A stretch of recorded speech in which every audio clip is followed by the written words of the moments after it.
The last time my mother said those exact words to me. Your sister comes first, Marlowe. She always will. I was 31 years old, standing in her kitchen on Alder Street with a check in my purse that could have paid off her second mortgage twice over. She didn't know about the check. She didn't know much about my life at all by then, which was its own kind of answer to a question I'd stopped asking out loud a long time ago. I want to tell this the way it actually happened, without dressing it up to make myself look wounded or noble, because the truth is I was neither for most of it. I was just a person who learned very early that in the Grantham family, love was a limited resource, and it had already been assigned before I was born. My sister Sabine got it. I got what was left over, which some years was nothing at all. But I'm getting ahead of myself. Let me start where it started, because you can't understand what I did at the end unless you understand the 22 years of arithmetic that came before it. And I did keep the arithmetic. That's the part nobody in my family ever expected, that the quiet one, the second one, the afterthought, had been keeping the ledger the whole time. Sabine is 4 years older than me, and by the time I was old enough to notice anything, the shape of our family was already set like concrete that had cured wrong. She was the beautiful one. Everyone said so, out loud at dinner tables in front of me, the way you'd comment on the weather. She had our mother's coloring, that pale gold hair, and the kind of face that photographs well from every angle. I took after my father's side, the Granthams, which in my mother Coralie's private taxonomy meant plain, meant stubborn, meant difficult. My father was named Wendell, and he died when I was 19, of a heart attack in the driveway on a Tuesday morning, and I have spent a lot of years since then wondering what he actually thought about all of it. He was a quiet man. He fixed things, clocks, lawnmowers, the loose banister that Coralie complained about for a decade. He was not a fighter. When my mother made her pronouncements about how things would be, he mostly looked at his hands. I don't hold it against him anymore, but for a while I did because his silence was a vote, and it always went her way. Here is the thing about being the less favored child that people who haven't lived it never quite believe. It isn't the big cruelties that break you. It's the accounting. It's that everything is a comparison, and you always come out on the wrong side of the subtraction. When Sabine got a C on a report card, my mother said the teacher had it out for her. When I got an A, my mother said I'd always been the one who had to try harder, poor thing, because things didn't come naturally to me. She could take a triumph and turn it into a diagnosis. I learned to stop bringing my report cards home first. I'd leave them in my backpack until she asked, and sometimes she never asked. I remember one Christmas in particular, when I was 10 and Sabine was 14, that I think of as the day I stopped hopping. Sabine had asked for a gold bracelet she'd seen in a catalog, a real one, $90, and I had asked for a set of second-hand encyclopedias from the used bookstore downtown, which cost $12 for the whole set of 20 volumes, and which I wanted more than I'd ever wanted anything. On Christmas morning, Sabine got the bracelet, and she cried and hugged everyone, and my mother took photographs. I got a package of socks and a card that said, "We ran out of time to find the books, maybe next year." There was no next year. I found out in February, when I was helping my mother clean the garage, that the used bookstore had actually held the encyclopedias for us, and my mother had never gone back for them because money got tight after the holidays. Money had not been too tight for the bracelet. I did not cry. I had already learned by 10 that crying was Sabine's currency and it bought her things, and that when I cried it just annoyed everyone, so I'd stopped spending it. I just closed the garage and went inside and understood something permanent about my place in that house. Sabine got dance lessons and then, when she quit dance, riding lessons, and then when she quit riding, a used convertible for her 16th birthday, a little red Miata that our parents could not really afford. I got a hand-me-down 10-speed with a seat that pinched. When I pointed this out once, I was maybe 14 and I said it plainly, not even angrily, just as a fact. My mother looked at me with genuine confusion and said, "Marlowe, your sister needs those things. You're fine. You've always been fine." As though my not needing constant rescue was a personality flaw I'd chosen to spite her with. I want to be fair to Sabine here, at least at the start, because she didn't build this system. She was born into the top of it the way I was born into the bottom. She was a child too, and children take the temperature of a house and grow toward the warmth.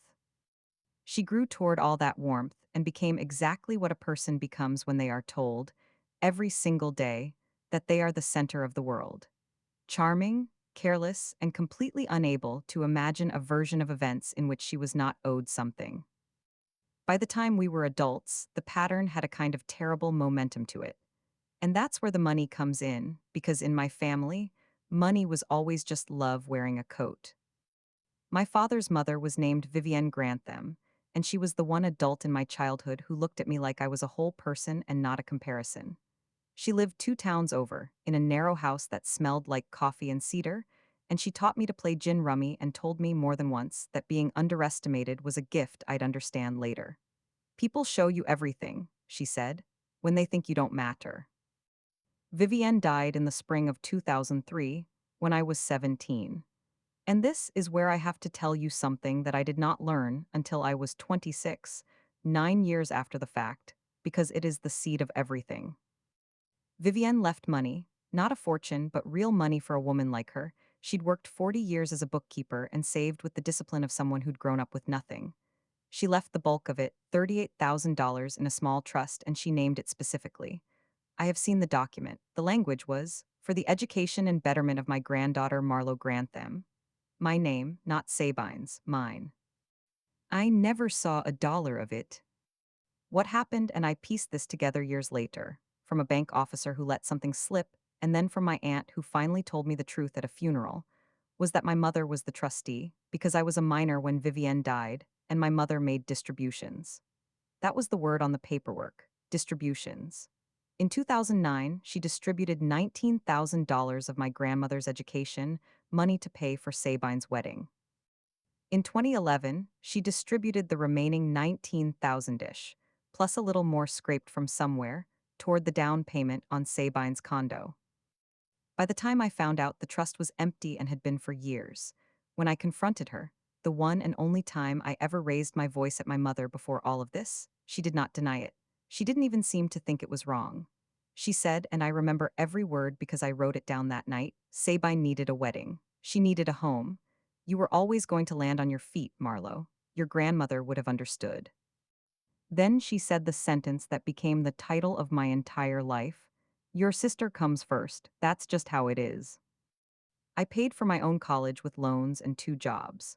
I waited tables at a chain restaurant off the interstate, and I worked the front desk at a Residence Inn hotel from 11 at night to 7 in the morning, and I went to my classes with the specific exhaustion of a person who is subsidizing a lie about her own family. I finished my degree in business, and then a certificate in real estate, and then I started building the thing that would eventually make me impossible to ignore. I didn't do it out of spite. I did it because I had learned that no one was coming to save me, and once you truly absorb that, a strange freedom opens up. You stop waiting. I don't want to spend too long here, because success stories are boring when they're just a list of wins. But you need to understand the size of the gap between what my family thought I was and what I actually was, because that gap is the whole engine of what happened. I started buying property in 2013 with almost nothing, an 11-unit building in a part of town everyone had written off, financed with a loan I nearly didn't qualify for, and a partner named Tobias Ainsley who ran the numbers while I ran the buildings. I learned the business the hard way, at 2 in the morning with a wet vac in a flooded basement, and I learned it well. By 2018, we had 4 buildings. By 2022, we had a commercial portfolio, an office with my name on the door, Grantham and Ainsley Property Group. And I was the person other people in my industry called when a deal was tangled and someone needed to untangle it without setting the whole thing on fire. Here is the part that matters. I got very, very good at reading paper. Loan documents, liens, title histories, guarantees, the fine print that people sign without reading because they trust whoever handed them the pen. My entire livelihood was built on being the person in the room who actually read the paper.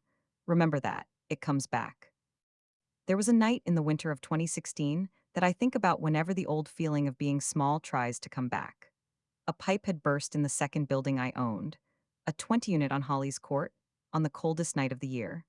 And I was there at 3 in the morning in rubber boots and my father's old coat, running a wet vac in a flooded basement, because I couldn't afford to lose the tenants, and I couldn't yet afford to pay someone else to save them.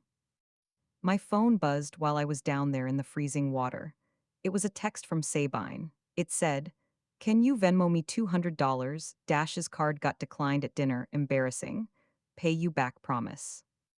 I stood in 8 inches of frozen water in a building I owned, holding a business that would eventually be worth more than everything my family had ever touched. And my sister was asking me to cover her restaurant bill because she assumed I had 200 spare dollars and nothing better to do with my night. I sent it. I don't know why. Habit, maybe. She never paid it back, and she never asked what I'd been doing when the text came in, because it never occurred to her that I might have been doing anything at all. That was the year I stopped, in some private and permanent way, thinking of them as people whose opinion of me could hurt me. It took a burst pipe and a $200 Venmo to finally cure me of wanting their approval. I've thought since that it was cheap at the price. I met my husband, Callum, at a closing. He was the inspector and he found a problem everyone else had missed, and I liked that he told the truth even when it cost the deal. We married quietly. My mother came to the wedding and spent most of it telling my guests how well Sabine's children were doing in school. Sabine gave a toast that was mostly about herself. I didn't mind by then. I'd made a kind of peace with my position. I sent birthday cards. I showed up at Christmas. I kept my distance and my dignity, and I told myself that was enough. I did not tell my family the details of my business. Partly this was pride, and partly it was self-protection, but mostly it was an experiment I didn't even know I was running. I wanted to see how long they'd go assuming I was struggling. The answer was indefinitely. My mother introduced me to her church friends for years as my other daughter, she's in real estate, in a tone that implied I sold starter homes on commission and barely made rent. Sabine once offered me her old couch because she assumed I couldn't afford furniture. I said thank you and I meant it, in a way she'd never understand. They never asked. That's the thing I keep coming back to. In all those years, not one of them ever asked me a real question about my life. And because they never asked, they never knew. And because they never knew, when everything fell apart, they walked into my house of information completely blind. It started with a phone call on a Thursday night in March of last year. It was 9:40 p.m. I remember because Callum and I were watching something, and I just said we should go to bed. The screen said Mom, and my mother did not call me at night. My mother did not really call me at all. We communicated in the thin correspondence of holidays and obligations. So I knew, before I even answered, that something was wrong. She was crying. My mother is not a crier. Her feelings usually arrive as instructions rather than tears, so the sound of it startled me upright. It took me a full minute to understand what she was saying, because she kept starting over, and because she kept saying, we, when I could tell she meant Sabine. The short version, which took me 3 phone calls and a lot of patience to assemble, was this. My sister's husband, Dashiell Voss, everyone called him, a big handsome man who sold confidence the way other people breathe, had a contracting business called Voss and Ridge. And Voss and Ridge was not, as the family had believed for years, a thriving enterprise. It was a slow-motion collapse held together with new debt paying off old debt. Dash had personally guaranteed a line of credit of $145,000. He'd taken draws against jobs that weren't finished and in some cases hadn't started. When 2 big clients pulled out in the same quarter, the whole thing came down like a wet ceiling. And here was the part my mother could barely get out, the part that turned a son-in-law's business failure into a family catastrophe. 3 years earlier, when Voss and Ridge first got into trouble, my mother had quietly taken out a second mortgage on the house on Alder Street. The house my father had paid off before he died, the house that was supposed to be the one thing that was hers, free and clear, and she had given the money to Sabine and Dash to keep the business afloat. $92,000. She had told no one, not me, obviously. But not the church, not her friends, not even Sabine's own children. She'd been making the payments out of my father's pension and her social security, and she'd been managing it, barely, for 3 years. But now the balloon had come due. The second mortgage had a term feature none of them had understood, of course they hadn't, nobody reads the paper, and the full balance was accelerating. There was a notice. There was a date. If it wasn't resolved, the bank could move to foreclose on the house on Alder Street.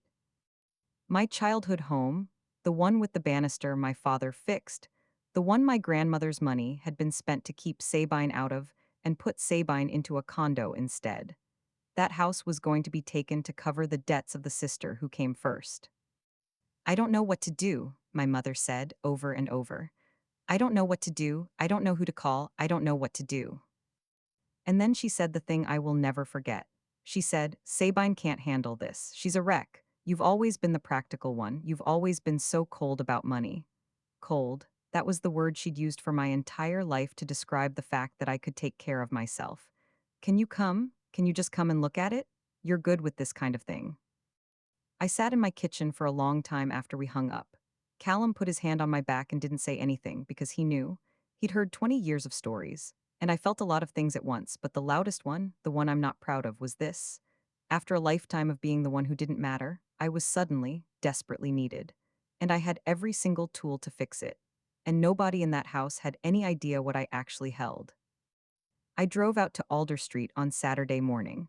I told myself I was going to look, that's all. Look and advise. I was not going to be pulled back into the machine that had spent my whole childhood grinding me into the smaller shape. The house looked the same and smaller, the way childhood houses always do. My mother met me at the door looking older than I'd let myself remember, and for a second, honestly, my heart went soft. She was 71. She was frightened. Whatever else she was my mother, and she was standing in the doorway of a house she was about to lose. Sabine was there, which I hadn't expected. She was on the couch with a glass of wine at 11 in the morning, and she looked at me when I came in with an expression I'd seen my whole life. That particular blend of condescension and need, the look of someone who has been raised to believe that other people exist to solve her problems. Oh, good, she said. The accountant's here. She said it like a joke. It wasn't a joke. Dash wasn't there.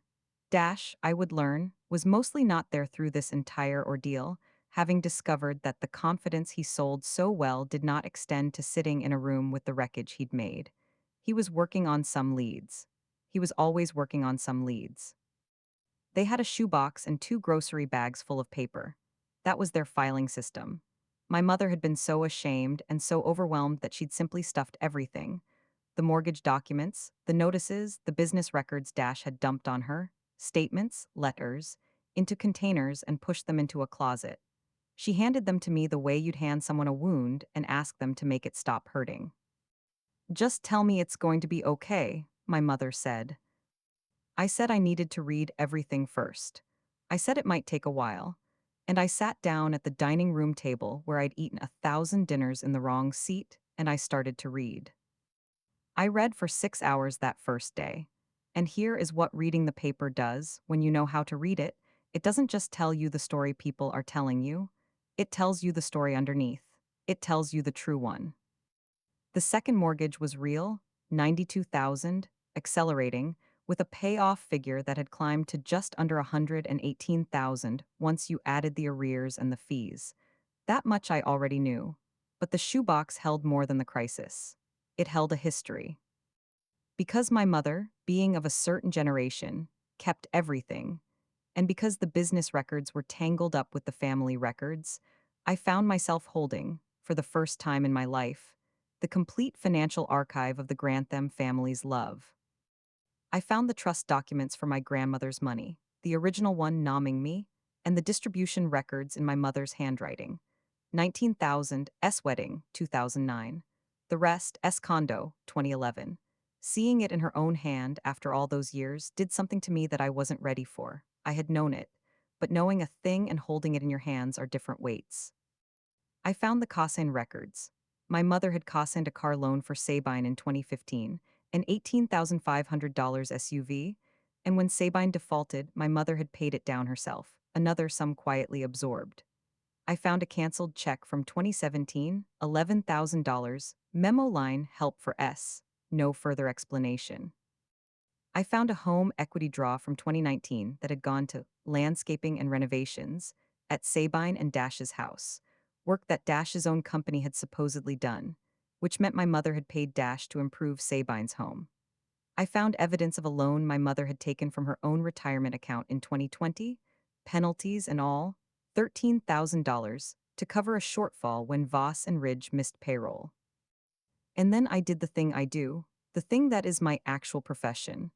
I got a legal pad and I made a column and I started to add.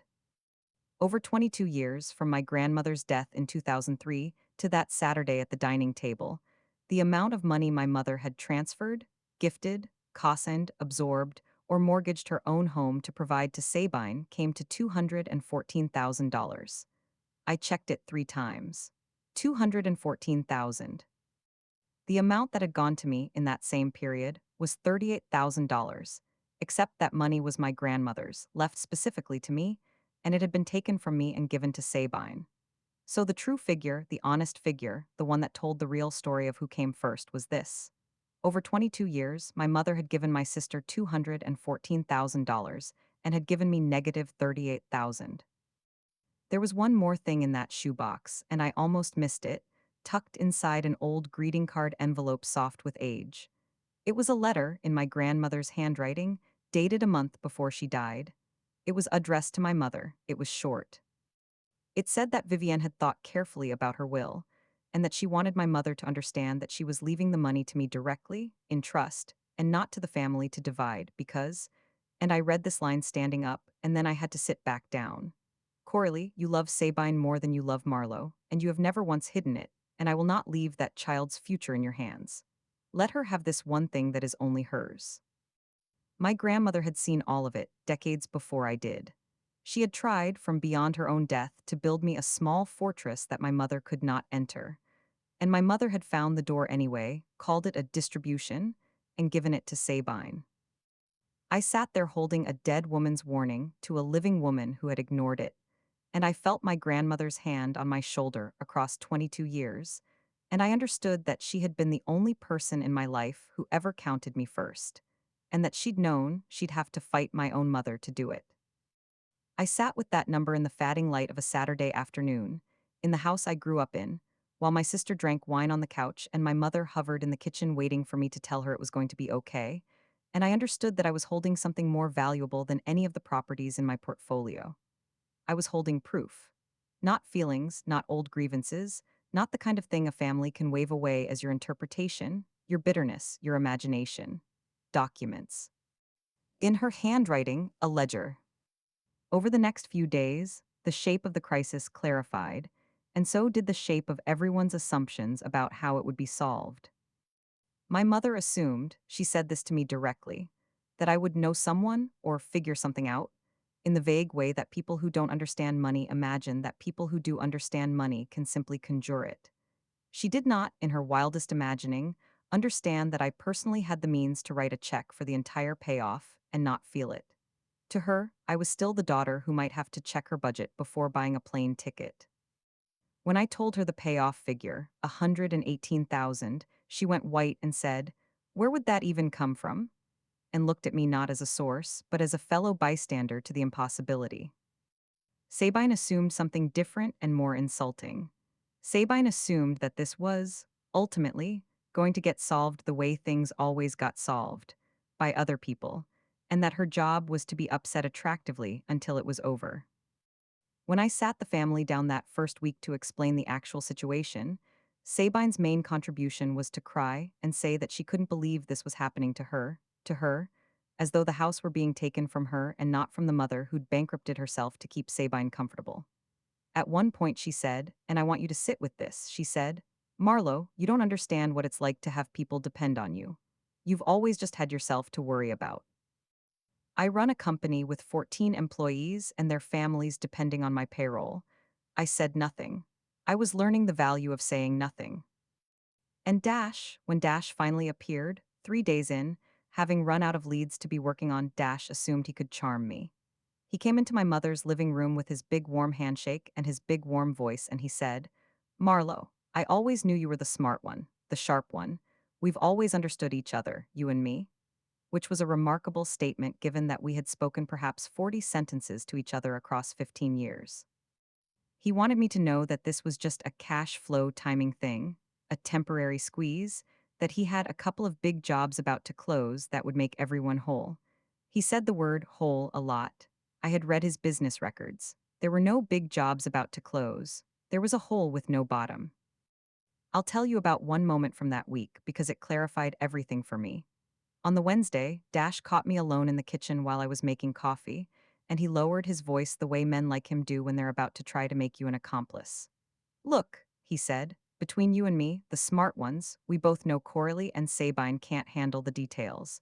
So here's what I'm thinking. You've got resources. You cover the bank, and I've got a couple of jobs that'll close by summer, and I make you whole first before anybody. Off the books, just us. Nobody needs to know the numbers, keeps it simple. He actually winked at me. He was proposing that I secretly fund him, trust his imaginary summer jobs, and keep it hidden from my own mother and sister. The exact mechanism, secret money moving in the dark, that had gutted this family for 20 years. He thought he was recruiting me into the con. He had no idea he was describing the con to the one person in the family who'd spent her whole career learning to see it. I said, "That's an interesting offer, Dash," and I poured my coffee and I walked out. And in that moment, whatever last flicker of hesitation I had about doing this the hard way went out completely. Charm is what people use when they can't survive the truth. I decided right then that this whole thing was going to happen in the light on paper, where charm can't live. Here is what none of them understood, sitting in that living room looking at me with their different flavors of need. I had already decided what I was going to do. I decided it Saturday night, driving home with the numbers in my head, when Callum asked me what I was going to do, and I heard myself say, out loud, the plan that had assembled itself without my permission. And the plan was not the plan any of them expected. The plan was not to swoop in and save them with an anonymous act of generosity that would be forgotten by Easter. And it was not to walk away and let the house fall, either, because I am not a person who could stand by and watch my father's house be taken, whatever it cost me. The plan was this: I was going to solve it in a way that would tell the truth. I was going to use the exact same tool my mother had used against me my whole life: money as love, money as power, money as the thing that decides who comes first.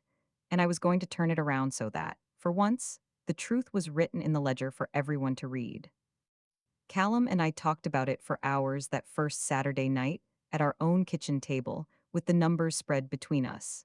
He asked me the hard question, the one a good partner asks: "Are you doing this to help them or to win?"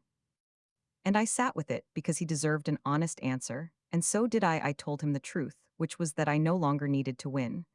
Winning would have been walking away and letting the house fall, letting them feel the full cost of the choices they'd made, and I'd already decided I couldn't do that, not to my father's house, not to my mother at 71. What I needed was different. I needed the pretending to stop. I needed to be, one time in one room, exactly as large as I actually was, instead of the small shape that folded me into. "I'm not doing it to win," I said. "I'm doing it so I never have to be invisible in that family again. The money buys the seat at the table. The paper makes sure I get to keep it." Callum thought about that for a long time, and then he said, "Then do it right. Do it so clean that nobody can ever call it cruelty." And that became the whole design principle. Clean enough that the only thing anyone could accuse me of, in the end, was telling the truth and saving the house. Let them try to make a villain out of that. I'm going to explain what I did in plain terms, because the satisfaction of it lives in the details, and because I want you to understand that I did nothing underhanded. Everything I did was clean, legal, and, in the coldest sense, generous. That's what made it perfect. I did not pay off the mortgage as a gift. That was the move everyone expected, and it was the move that would have changed nothing. If I had simply written the bank a check, my mother would have thanked me tearfully, Sabine would have recovered her equilibrium within the week, Dash would have gone back to working his leads, and within 2 years the whole cycle would have begun again, with me now cast as the reliable bank of last resort, the cold, practical daughter who was, conveniently, good for it. I knew this because I had watched the pattern run for 2 decades. Gifts to that family were not solutions, they were fuel. So instead, I bought the debt. I contacted the bank as a professional with a professional's standing, which they immediately recognized once I was the person on the phone instead of my panicking mother, and I negotiated to purchase the note. This is an ordinary thing in my world. Distressed debt gets bought and sold constantly. I paid the bank the payoff, $118,000 of my own money, and in exchange I became the holder of the second mortgage on the house at Alder Street. The lien did not vanish. It moved. It moved from a bank that wanted to foreclose to me. My mother's home was now secured by a debt owed to her overlooked daughter. Let me be clear about what this meant, because it's the whole game. The house was safe. There would be no foreclosure. I was not going to foreclose on my own mother, and everyone would come to understand that. But the debt was real, and it was now mine, and that gave me something I had never had in that family in my entire life: standing. A seat at the table that could not be taken away by a pronouncement. My mother could say, "Your sister comes first," until she ran out of breath, but she could not say it to the person who now held the note on her house. Reality does not care about favorites. I also did something else, something quieter, that I think about as the second half of the justice. I had my attorney draw up a full, formal accounting, the ledger I'd built on that legal pad, but professionalized, documented, sourced to the actual records. Every distribution from my grandmother's trust. Every cosign, every absorbed default, every gift, every mortgage. 22 years of the family's money, laid out in two columns, Sabine and Marlowe, with the true totals at the bottom. I did not do this to be cruel. I did it because I had learned, at that dining room table, that the most powerful thing in the world is a written record in a family that survives on unwritten stories. They had told the story of who I was for 31 years. Now I had the paper. And then I called a family meeting. I chose Sunday afternoon, 2 weeks after the first phone call. I chose my mother's dining room, the same table on purpose. I asked everyone to be there: my mother, Sabine, and Dash. Callum offered to come, and I told him no, that I needed to walk into this room the way I'd walked into every room in this family my whole life, which was alone. He understood. He always understands. They gathered thinking they were coming to hear how I'd fixed it, because I had let them believe, in the 2 weeks between, that a solution was coming. I'd told my mother the house was safe, which was true, and I'd let her assume it was safe in the way she wanted it to be, which was through my sacrifice and their absolution. Sabine had already, in the space of one phone call, begun rewriting the story into one where the crisis had been a stressful but ultimately bonding experience for the family, a thing we all got through together. Dash had begun referring to me as his guardian angel, which turned my stomach. I sat at the head of the table. That was new. I had never once in 31 years sat at the head of that table. My mother sat to my right, my sister across from her, Dash beside my sister looking pleased with himself, a man who'd smelled rescue and relaxed. "The house is safe," I said first, because I wanted them to be able to breathe, because I am not, whatever they'd made me, a monster. "There will be no foreclosure. Mom, you are not going to lose your home. I need you to hear that before I say anything else." My mother started to cry, the grateful kind, and reached for my hand and said, "I knew you would. I knew you'd take care of us. You've always been so." And I gently took my hand back, not unkindly, and said, "Let me finish." "I paid off the bank," I said. $118,000, but I didn't pay it off as a gift. I bought the note. The second mortgage on this house is now held by me, not the bank, me. I let that sit for a second. I watched Dash's face do something complicated, the smile staying but the eyes recalculating. "That means the house is safe, and it also means that this family owes that money to me now, and we are going to talk as a family about how that works. Because I'm not the bank. I'm not going to send notices, but I'm also not going to pretend this is a gift, because gifts in this family have a particular history that I want to talk about." And then I put the folder on the table. I did not shout. I want to be very clear about that, because I'd imagined shouting for 20 years, and when the moment came, I understood that shouting was for people who don't have the paper. I slid the folder to the center of the table where everyone could see it, and I opened it, and I turned it so it faced them, and I said, in the calmest voice I have ever used, "I want to show you all something I found while I was going through the records. It's an accounting. 22 years of it." I walked them through it, line by line. My grandmother's trust, $38,000 left to me in writing for my education. Distributed, I used the word from the document, to Sabine's wedding and Sabine's condo. I read the memo lines out loud in my mother's own handwriting. S wedding. S condo. I looked at my mother when I read them, and she could not look back at me. I read the Cosand car loan, the absorbed default, the $11,000 check, the retirement withdrawal, the equity draw that paid Dash to renovate Sabine's kitchen. I read all of it quietly in order, and I watched the story they'd told about themselves for 2 decades come apart against the wall of what they'd actually done, because you cannot argue with your own handwriting. And then I read the totals. Over 22 years, I said, the amount of money this family provided to Sabine comes to $214,000. The amount provided to me in the same period was $38,000, and that money wasn't a gift, it was mine. left to me by Grandma Vivienne, and it was taken and given to Sabine. So the honest total for me is negative 38,000. The room was very quiet. Then Sabine, of course, did what Sabine does. She said, "Why are you keeping score? Who keeps score like this? This is sick, Marlowe. This is, you've clearly got some kind of obsession, some grudge. This is not normal." And she looked around the table for her allies, the way she'd found them her whole life, expecting our mother to rise to her defense the way she always had. But here is the thing about the paper. My mother did not rise to her defense. My mother was staring at her own handwriting, at S. Wedding, at the number 214,000, and for the first time in my life, I watched my mother's certainty crack. Because it's one thing to believe, comfortably, all your life, that you loved your daughters equally and simply gave one of them more because she needed it. It is another thing to see it added up. 214,000 and negative 38. There is no version of "I loved you both the same" that survives contact with those two numbers. "I kept score," I said to Sabine, still calm, "because someone had to. Because for 31 years I was told I didn't need anything, that I'd always land on my feet, that you came first, and I believed it. I built my whole life around it. I stopped asking. I made peace with it. And then I found out that 'you'll land on your feet' actually meant 'we're going to spend your inheritance on your sister's wedding and never tell you.' So yes, I kept score. And I'm not the one who should be ashamed of the number." Then I took out the last thing.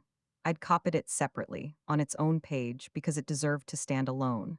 I laid my grandmother's letter on the table facing my mother, and I said, "I found this too. It's from Grandma Vivienne. It's dated a month before she died. It's to you." My mother's face changed the instant she recognized the handwriting. I read it aloud, all of it, including the line, "You love Sabine more than you love Marlowe, and you have never once hidden it, and I will not leave that child's future in your hands." I read it slowly, and I did not editorialize, because it did not need my help. When I finished, the room was so quiet I could hear the old refrigerator humming in the kitchen, the same refrigerator that had been humming there my whole childhood. "She knew," I said. 22 years ago she knew, and she tried to protect me, and she wrote it down, and you found a way around it anyway. So don't tell me I'm imagining it, Sabine. Don't tell me it's a grudge. A dying woman saw it clearly enough to change her will over it. I'm not inventing this. I'm the last one to find out about it." Sabine had gone quiet. For once in her life, my sister had nothing to say, because there is no charming way to respond to a dead grandmother's letter, nomming you as the reason your sister was robbed. Dash tried then. Dash could feel the rescue slipping, and he made a run at it. He leaned forward with his big warm voice and he said, "Marlowe, look, this is all in the past, right? Water under the bridge. What matters is family sticking together, and you've done an incredible thing here, and now we all move forward, and I promise you, once these jobs close." "There are no jobs, Dash," I said. I said it quietly, but it stopped him like a wall. "I read your business records," I said. "All of them. There are no big jobs about to close. Voss and Ridge is insolvent and has been for 2 years. You've been paying old debt with new debt and calling it cash flow. The temporary squeeze is not temporary. I'm not saying this to humiliate you. I'm saying it because everyone at this table has been protecting a story that isn't true, and I'm done protecting it because protecting it is what cost my mother her house." Dash's mouth opened and closed. He was a man who had never, in his life, been in a room with someone who had done the reading. And I understood, watching him, that this was the source of his whole power, that he had always been the most confident person in the room, because he was the only one who knew the room didn't understand what he was saying. He'd never met a Grantham who could read a balance sheet. He'd married the family for exactly that reason, though he probably didn't know it consciously. And now the plain daughter, the cold one, the accountant they'd joked about, was reading his numbers back to him, and there was nothing his voice could do about it. My mother spoke then for the first time in a long while. Her voice was small. She said, "Marlowe, I didn't think of it as, I always thought you were so strong. You never needed me the way she did. I thought that was a good thing. I thought I don't know what I thought. And I want to tell you that I felt vindicated in that moment, and part of me did. But mostly what I felt was tired and sad, and a grief for something I'd never actually had, and could now see clearly for the first time, laid out on the table in 2 columns. Because here was the truth underneath all of it. My mother had convinced herself that neglecting me was a compliment. That my self-sufficiency, which I'd built out of necessity because no one would take care of me, was proof that I didn't need taking care of. She'd used my survival as evidence that I'd never been drowning. It's the cruelest math there is, and she'd done it without ever once seeing it as cruel. I know you didn't think about it, I said. That's the whole problem. You never had to think about me at all. I was the one you didn't have to worry about, so you didn't, for 31 years. Now, this is the part where people expect the revenge to get loud. They expect me to have foreclosed, or thrown them out, or extracted some pound of flesh. I didn't, and I want to explain why, because the restraint was the point. I told them what I wanted, and it was not money. It was not even, really, an apology, because an apology extracted at the point of a lay-in isn't worth the breath it costs.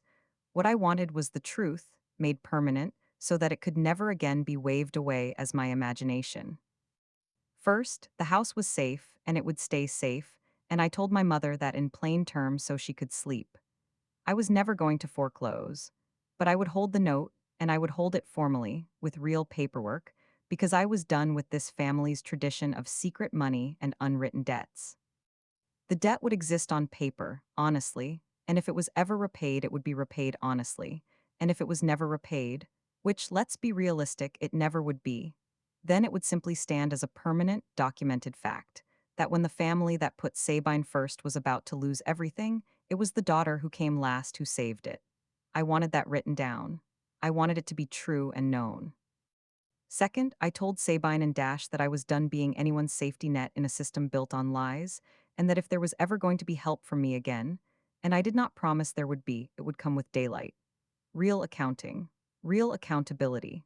Dash's business was finished. The honest thing was to close it, file properly, and stop dragging my mother down with it, and I said so. I offered to help Sabine understand her own finances for the first time in her adult life, on the condition that she actually wanted to understand them, and I watched her face, and I honestly could not tell whether she did. Third, and this was the one that mattered most to me, the quiet center of the whole thing, I asked my mother to sit with the ledger. Not to apologize on the spot, not to perform contrition for my benefit, but to actually look at it, alone, and understand what it said. Because I had learned that the deepest justice isn't making someone say sorry.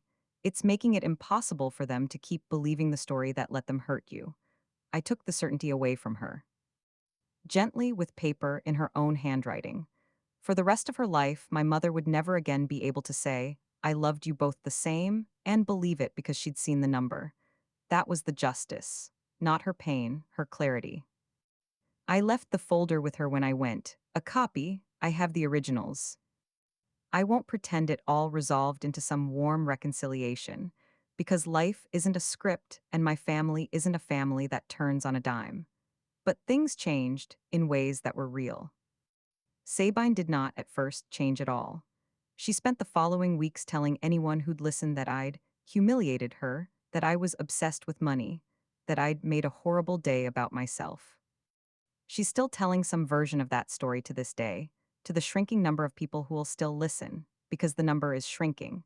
It turns out that when the person who always rescued you can no longer rescue you, and the person you dismissed your whole life turns out to be the one holding everything together, other people start to notice the shape of things too. My aunt, the one who told me the truth at the funeral years ago, called me after the meeting and just said, "Good for you." Somebody finally counted. Even Sabine's own daughter, my niece Poppy, who's 19 now and sharp as a tack, called me a few months later and asked if we could get coffee. We met at a place downtown, and she was nervous, folding and unfolding a napkin, and finally she said, I need to ask you something and I need you to tell me the truth, because nobody in this family ever tells me the truth. She said she'd grown up hearing that Aunt Marlowe was cold and obsessed with money and difficult, and that she'd always half believed it because it was the only story on offer, but that she'd also noticed, over the years, small things that didn't fit. That I was the one who remembered her birthday every single year when her own grandmother sometimes forgot. That I'd quietly paid for her braces when she was 14, which she'd only found out about by accident. That the difficult aunt was somehow also the generous one, and nobody ever explained the contradiction. So I told her. All of it, the whole ledger, the grandmother's letter, the 22 years, without bitterness and without softening it, because she was old enough and deserved to grow up with the real story instead of the convenient one. She listened to all of it, and at the end she was quiet, and then she said something I'll keep for the rest of my life. She said, "So the family's whole story about you was just the story they needed so they wouldn't have to look at themselves." 19 years old, and she saw it in an afternoon. She's the first grantham in 3 generations to read the paper before she signs it. I've started teaching her the business on weekends. She's got the eye for it, the patience, the thing you can't teach. I like to think Grandma Vivienne would be pleased. I like to think the fortress she tried to build for me finally got built, just 1 generation later than she planned, and that I'm the one holding the door open now. Dash left, not immediately, but within the year. His business closed properly this time, because I made sure it closed properly, and without my mother's house to bleed and without the fiction of big jobs about to close to hide behind, there wasn't much left of the man once you took away the confidence. Sabine was, I think, genuinely shocked that he left, which tells you everything about how little either of them had ever actually looked at what they had. She's had a hard couple of years since. I've helped her more than she probably deserves and less than she thinks she's owed, which feels about right. The difference now is that the help is documented, and it comes with conditions, and she knows exactly what it is, because I will never again let money move through this family in the dark. And my mother is the one who surprised me. She did sit with the ledger. She called me about 3 weeks after the meeting, and she didn't cry, and she didn't make excuses, and she said something I had waited my entire life to hear without ever really believing I would. She said, "I added it up myself. I checked your numbers." A pause. "They're right." Another pause, longer. "I don't know how to fix 31 years, Marlowe. I don't think I can, but I know now what I did. I made you carry the whole thing yourself, and then I told myself you didn't mind because you were strong. And you weren't strong. You were just alone. I made you alone, and then I admired you for it." She was quiet for a while. Then she said, "I've been thinking about your grandmother's letter. I've read it every day since you left it here. I hated her for years, for what she wrote, for how she left the money. I told myself she was a bitter old woman who didn't understand our family." A long breath. She understood it better than I did. She saw in 1 month what I couldn't see in 31 years. She wrote down the truth, and I spent 2 decades proving her right and telling myself she was wrong. And she started to cry, finally, but it was a different kind of crying than the phone call in March. It wasn't the crying of someone who needed something. It was the crying of someone who had finally, at 71, seen herself clearly. That first Christmas after everything, the one 9 months later, was the strangest and, in its own quiet way, the best of my life. My mother asked me on the phone a week before what I wanted. Not what I needed, not what would be practical, not what Sabine wanted first with me fitting into the leftovers. What I wanted. It was such a small question, and I realized, sitting in my car in a parking lot when she asked it, that no one in my family had asked it in 31 years. I didn't even have an answer ready. I said I'd think about it. And on Christmas morning, in the house on Alder Street under the tree, there was a package for me wrapped in the careful way my grandmother used to wrap things, corners tucked tight. Inside was the full set of encyclopedias, the used ones, 20 volumes, the exact set from the bookstore downtown that had closed years ago.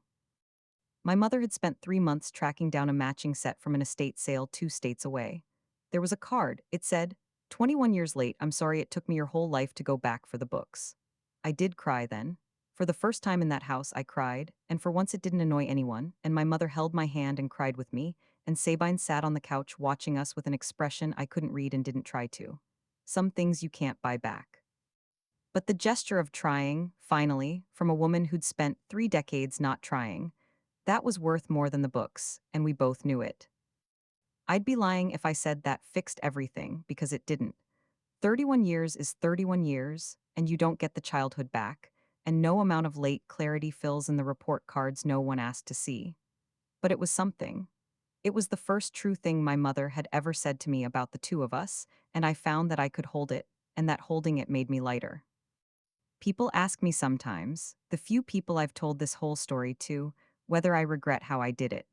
Whether the note, the folder, the 2 columns at the family table was too cold. Whether I should have just paid the debt and let it go, the way a bigger person would have. And I understand the question, but I think it misunderstands what happened, so let me say it plainly, because it's the thing I most want you to take from all of this. I did not do it to hurt them. If I'd wanted to hurt them, I had every tool. I held the note I could have foreclosed. I held the paper. I could have destroyed my sister in front of the whole extended family at Christmas in front of the church friends. I did none of that because destruction was never what I was after. I had spent 31 years being erased, my needs erased, my inheritance erased, my whole real self erased behind the word cold and the phrase, she'll land on her feet. What I wanted was not to erase them back. What I wanted was to stop being erased. What I wanted was for the truth to exist somewhere it couldn't be denied. That's what the ledger was for, not revenge, reality. In a family that ran on stories, the most radical, most powerful, most freeing thing I could do was write down what actually happened and put it on the table and refuse to let anyone rewrite it. The money was real. My success was real. My grandmother's love was real, and the theft of it was real, and the number, 214,000 and negative 38, was real. Once those things were written down, they could not be unwritten. And once they could not be unwritten, I was finally, at 31, allowed to be a whole person in my own family, standing at the head of the table, needed, seen, and no longer waiting for a warmth that was never going to come.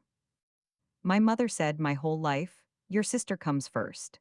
And she was right in the small arithmetic of gifts and weddings and condos and and cars. But there's a larger arithmetic, the kind you can only add up at the end, and in that one, the one that counts who showed up when the house was about to fall, who read the paper, who told the truth, who held it all together when the golden child cried on the couch and the confident man ran out of leads. In that arithmetic, it turned out I was the one who came first. Not because I demanded it. Because when everything they'd built came down, I was the one still standing in the wreckage with the tools in my hands. I still hold the note on the house on Alder Street. I'll hold it for the rest of my mother's life, and I'll never collect it, and everyone in the family knows both of those things now, and that's exactly how I want it. It's not a debt, really. It's a record. It says, in language no one can argue with, that the daughter who came last was the one who saved them all. My name is Marlowe Grantham. I kept the ledger my whole life when I was the only one who thought it mattered. And in the end, the ledger was the truth, and the truth was mine, and no one, not my mother, not my sister, not anyone who ever called me cold for surviving, can ever take it from me again. That's the whole story. That's what it cost, and that's what it was worth. I do it all exactly the same way, quietly, with the paper on the table and my voice steady, letting the numbers say the thing I'd waited 31 years to hear someone finally admit was true.